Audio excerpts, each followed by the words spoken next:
Нийслэлийн иргэдийн төлөөлөгчдийн хурлын төлөөлөгч Эрдэнэс Үхийг 22 жилийн турш эхнэрээ хүчирхийлж биедэн хүндгэмтэл учруулсан гэх хэргийн шүүх хуралдаан боллоо. Шүүгдэгч Эрдэнэс Үх шүүх хуралдааны үеэр шинээр өмгөөлөгч авч байгаагаа мэдэгдснээр шүүх хурлыг хойшлуулахар болжээ. За шинэ өмгөөлөгч хавтас тэргийн материалтай танилцах хүсэлт гаргаснаар шүүх хуралдаан 9-р сарын 18-ны болтол хойшилсан байна.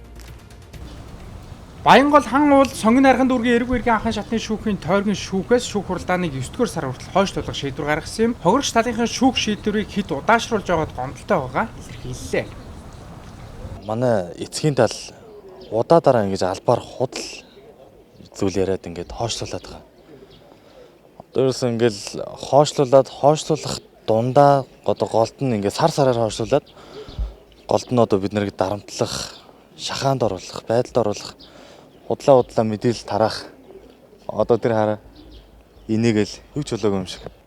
Тэгэхэд одоо энэ дөрвийн хүүхэдтэй. За би яах вэ? Манай 3 дүү насан туршид хүүхдүүд байгаа. Энэ хүүхдүүд чинь одоо манай 2 баг дүү хичээл явдаг.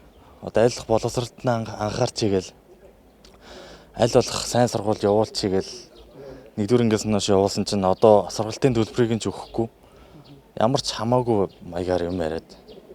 Одоо мөн дахиад ингээл Эрдэнэс Үх одоо өөрийнхөө одоо нэг башар аргаар одоо гин буруу нотлогдоод байгаа учраас л одоо дахин ийм янз бүрийн шалтгаан гаргаж ирж хойшлуулаад байна л гэж бодож байна. За энэ хугацаанд бас танай хүүхдүүд бас хичээл сургалтандаа явж байгаа тийм одоо хичээл сургалт хийж байгаа. Энэ үед ер нь эцэг хүнийхээ үргийг хэлж байгаа бол яаж байна.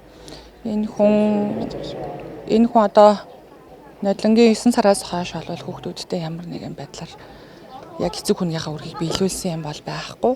Хүүхдийнхаа тэтгэмжийг хүртэл өгөхгүй л байгаа та. Харин шүүгдэгч Эрдэнэс Үхийн зүгээс тайлбар мэдээлэл өгөхөөс эрс татгалзлаа. Түүний өмгөөлөгч Шмүн Айдал Эрдэнэс Үхтэй хэвлэлд мэдээлэл өгөх талаар тохиролцоогүй тул дүрс хүчлэг хийлгэхгүй гэсэн тайлбар өгсөн юм а.